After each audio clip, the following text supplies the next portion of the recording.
We are entering into the end of the year, which is crazy to think. I feel like 2024 actually flew by. And I think it's partly because we spent so much time in the pandemic that now, time felt so slow when we were all quarantined and stuck inside. So now it feels like we are just in this time warp speed. So we have 2 months. 2 months left of 2024, which means it is time to be doing your 2025 planning now. You are not going to wake up on January 1st an entirely new person. And this is why so many New Year's resolutions or New Year's plans or whatever you want to call them fail. It's because we decide when we're drinking on December 31st or on the morning of January 1st, I'm going to wake up tomorrow. I'm going to start running. I'm going to start saving more. I'm going to be investing. I'm going to put my kids and my career and my future first. But when we try to make all of these changes in one flash, they don't stick, right? How many people cancel their gym memberships, within 2 weeks of January 1st?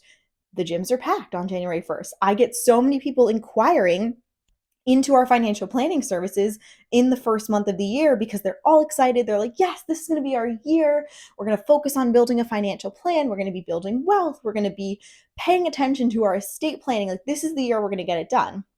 However, so many different people fall off for whatever reason, and it's because we think we're just magically going to become a new person.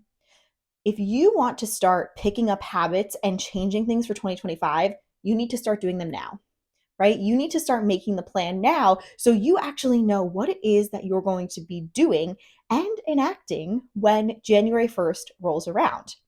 Here at Tanis Financial Group, we actually do our 2025 planning for the business, for our own lives, and any other areas that we want to be planning for in the beginning of October.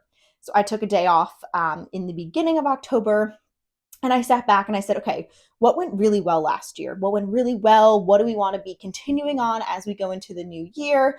What didn't go well, right? It's so easy to sit here and be like, well, we only want to focus on the positive, but how can we focus on the things that didn't go well that we want to change and improve on going forward? That's also very important.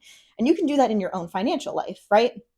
What is something you really wanted to get done this year that may not have made the priority list? Or maybe you picked up some new investing habits, or you and your spouse really prioritized saving money for the kids for college, growing your taxable portfolio, maxing out your 401ks, whatever it might be. You can be proud of that, right? We can sit here and in this moment celebrate that as well. And then we can sit back and say, okay, of this, what do we want to take? What positive habits or lifestyle changes did we pick up this year that we want to bring in to the next year? And what are some things that we want to improve on? And you need to start building those habits and making those changes now, because you are not going to wake up on January 1st a brand new person who runs marathons, saves every penny they have, or decides to become a guru investor. You need to figure out what you want to be doing next year and start building those small habits now. This is why whenever I have people sit down with me during, I would say, the fall time is when I start to notice it. They say, should I just wait until next year to do it, to start a financial plan, to start working with you? And I always tell them what's going to change between now and then. You're just giving up time. And I almost find for some people, it's a way to procrastinate, right? Oh, I'll start it in the new year. Oh, I'll start it after the holidays. Oh, we'll talk about it then. What's going to change? You're just giving up time that instead of working on your goals and moving things forward, instead of taking that time and really sitting down to work on these things, we're just delaying it, right? Because we know some of these changes are going to require work.